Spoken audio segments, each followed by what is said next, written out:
My friends, I'm going to read from my forthcoming book, A Necromancer's Diary.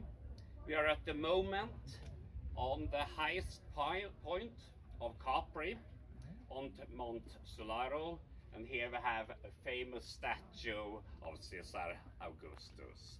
So follow me and I will read from my forthcoming book, A Necromancer's Diary. Den wollen wir das mal akzeptieren.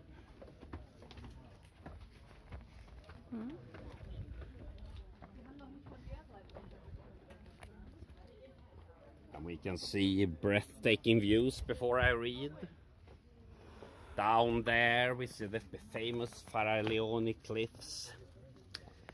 And you perhaps can see a little bit of a Pompeii-colored pink-red luxury hotel where I once met the Dark One known as Mephistopheles and a number of other names.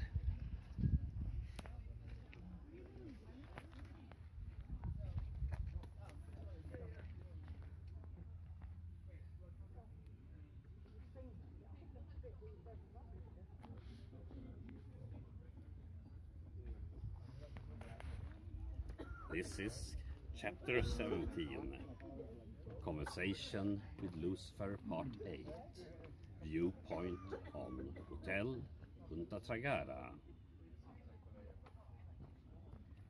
Some has called me Satan and the devil. I've been working under the name Set. I am the light bearer to those who need light. I'm the carrier of darkness, we need darkness to see the stars. I'm called the bringer of love to those who are in need of true love. And I have become called the ultimate destroyer and destroy what must be destroyed. We looked out from the viewpoint of Hotel Punta Tragara, which was closed for the season.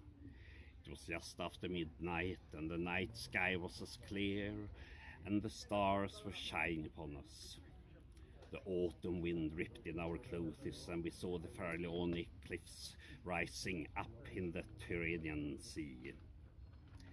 We stood on the slope several hundred meters above the sea with one of Capri's most magnificent views in front of us. He pulled down his bright red hood and let the wind stir in his blonde hair. The similarly bright red mantle swayed majestically in the wind. We have decided that we would meet here, and I had wandered through Capri's quiet, dark alleys until I arrived at the meeting place.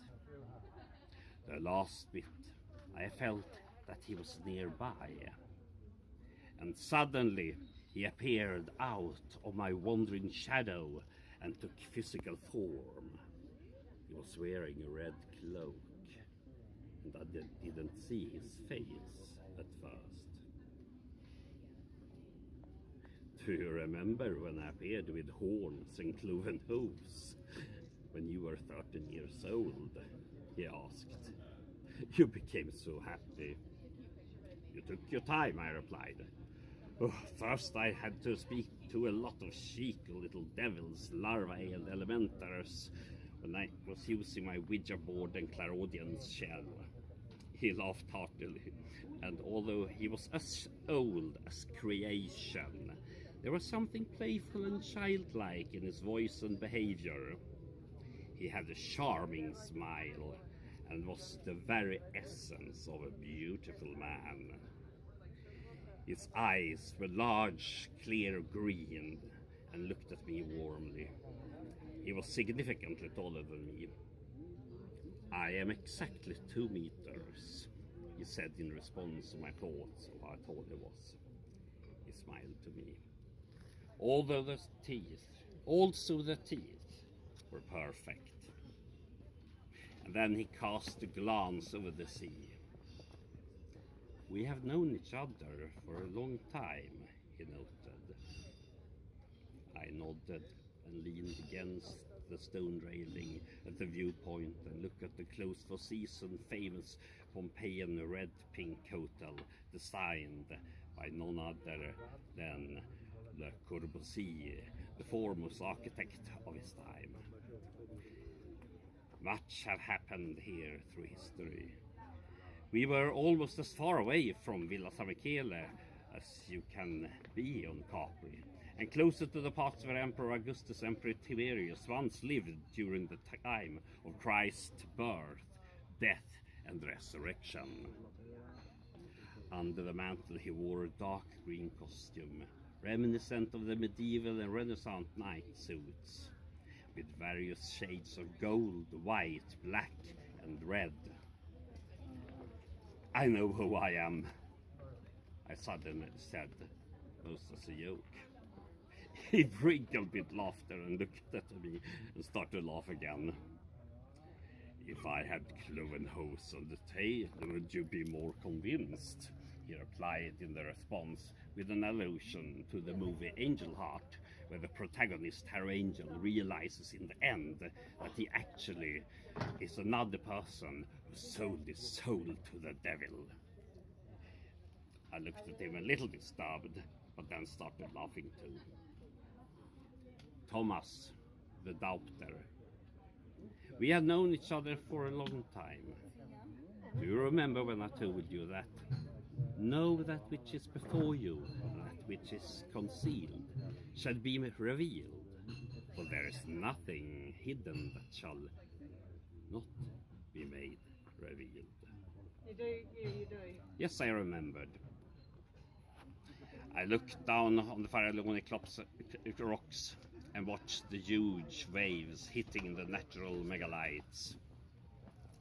And now it is here, manifest, to be revealed. His green eyes were shining and reflected the stars in the night sky. A huge wave hit one of the rocks out in the sea, and I turned to him and said, "My master, we are all like water drops being thrown out of the eternal ocean.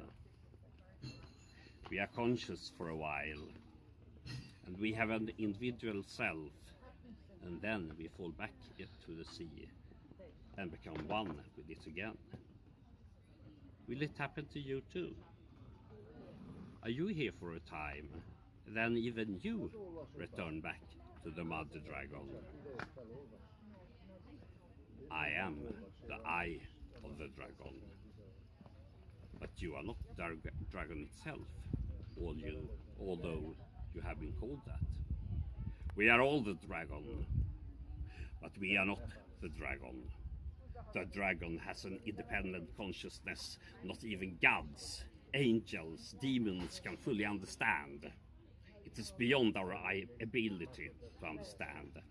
And its power is everywhere and all the time. Inside every action you do is the dragon. And between every action you do is the dragon.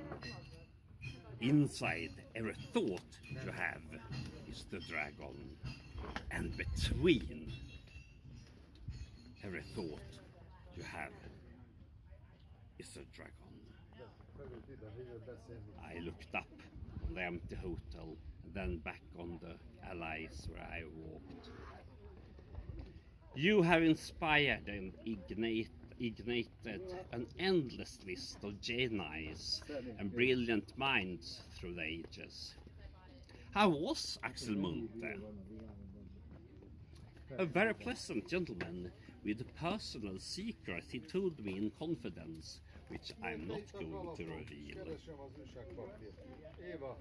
Dr. Munthe was the most famous author of his times and built magnificent Villa San Michele on the other side of Capri. He wrote cryptical about a meeting with Mephistopheles that was dressed in a red cloak, and that the Lord of Darkness gave him a place on this island of light, and Axel Munthe built this huge villa around an old, dilapidated chapel. What is true and what is not in the Bible? For example, the Revelation. What is real predictions? What is just history? What can be used as symbol to understand our lives and perhaps initiations? When you ask me about the story, I can tell you from the perspective of a human's eye and its limits of understanding. But it is good literature. I find this story both entertaining and beautiful. The earth contained something that the heaven does not have. Passion, sex, eros, dirt, flesh. The Watcher saw this and wanted to be among the mortals, and we brought sex, art, and knowledge, and the keys to immortality. Do you fear anything? I asked. No, I don't. That is why I was the first of the angel that fell from grace. I rather rule in hell than serve in heaven, as I once said. Milton. Did you inspire him directly or only through the myths of you? I was there when he wrote his book, but I had never controlled what he wrote. I don't interfere if not needed. At the end of time, will you return to the sea again and become one with the dragon? I am at the eye of the dragon, he repeated. The times are always as it ends. Time and space of humans, not demons. But it anyway started once and will end in some aspect, I objected. Yes, indeed. There was a war in heaven, a war that would make collision between galaxies appear insignificant in comparison. This war was about the most ultimate principle of existence. This war was about every atom, every cell, every grit, every planet, every star, every galaxy. It was about mind. And we won the war, although the price was high. But I call this war a birth. The labor pains were immense, but consciousness and knowledge was born. You humans are undergoing this process today. It began for you when one of us offered the fruits of knowledge, and you chose to eat this. Did you start this war? I asked. Yes, I did, he said with a stern voice. And 1/3 of the angels followed me until we were cast out to the other side and into the voids of matter. I am a warrior, he continued. I always carry a sword covered with blood. I am the indestructible destroyer. I'll get straight out of the shadows when you least expect it. I am death, and my fruits are knowledge. He watched the starry night sky, and his eyes were now blood red and shining with the dazzling flashes of light. The wind threw the mantle around his body, and it moved, the pulsating wave that reflected his thoughts. Yeah, out there. He pointed to a star. Look at the point. What is it? Yeah, right there.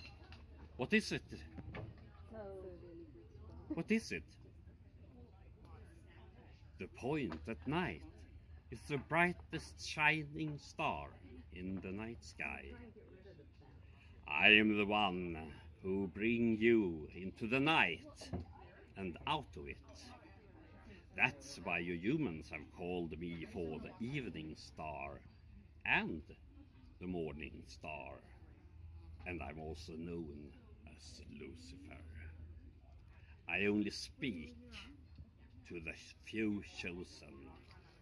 Most of mankind sleep when I work on the earth and in the universe. If I am the point, maybe God is the point.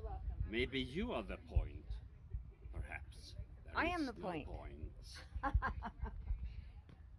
Or you might suddenly see the point as the opening or an end. In each point you will see, after a time, points inside points with no end. I'm beyond time. I'm beyond space. His right hand was now a fist before he continued. Oh. You have sworn the pact, my friend. Let's ride together. Singularities. I defy it. I am the one who creates singularities. That's why I was cast out from the mountain of God and thrown to earth. But that's also why I will return and take the throne into possession. Are you alone? I asked, without any deeper thoughts on the philosophical connotation of loneliness, but more with the mixed intention of compassion and curiosity. We are all alone, he replied. We are like atoms in a dead and cold universe without a meaning or goal. He looked away for a while. I don't feel alone, I objected once again. When I close my eyes, I can, in moments of both bliss and despair, feel the presence of the dragon. It is always there, by my side. When I have lost love, been thrown down into the dust, the dragon has told me to rest in its arms. And when I rest in the arms, I can always rise again. Thanks to us, thanks to the fallen angels who entered the dark pits of existence and created the map for you. Humans, to find the way. We gave you the torch when Atlantis collapsed and was devoured by the sea. He looked deep into my eyes and continued. There is no center in the exile. There is a center, but there is nowhere. You humans see yourself as the center of the universe, with God above and the devil below. I could call my center for Infernos, innermost part, or the brightest star of the night. The abyss has no direction. It extends in all directions, and paradise as well. When you are facing the gates and wondering if you have chosen the right, you might have chosen what has been called the wrong path. It leads to the bottomless abyss.